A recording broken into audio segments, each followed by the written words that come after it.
Sometimes, mistakes lead to the best experiences. When I was studying in New Zealand with Ifsa Butler, I bought a car with three of my friends. The car's name was Betsy. We inherited the name from the previous owners. A lot of our friends thought we were making a mistake because she was run down and old. My friends and I learned to navigate the left side of the road and we traveled everywhere together.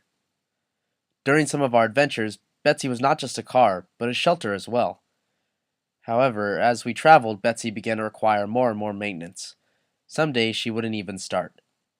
One weekend we decided to drive to Te Anau to hike the Kepler Track, one of New Zealand's 7 great treks. We set up camp that night and woke up the next morning to start the hike. 2 hours into the hike, we realized we had made the mistake of parking the car several kilometers farther from the track than we had intended. We decided to continue on and deal with it later.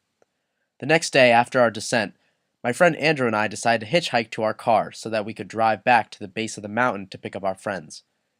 Luckily, the first car we flagged picked us up. A couple from Te Anau, Jack and Jill. That's right, Jack and Jill. They were headed to the track to go jogging. I was surprised by how friendly and open they were. They even stopped their car so that we could get out and see the area where they go trout fishing. When we arrived back at our car, they gave us their number and told us to contact them if we were ever in Te Anau again and needed a place to stay. When they saw Betsy, they also gave us a number for a shop that would give us a discounted repair. I couldn't imagine how anyone could be so nice to some hitchhikers they met on the road.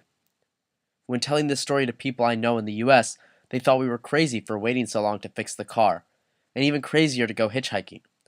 But those were risks that we took, and they paid off. Riding with Betsy would have been a totally different experience if she were a properly functioning car, and probably a less exciting one. Buying Betsy taught my friends and I to take risks, and in doing so seek out adventure, because sometimes they lead to the biggest rewards.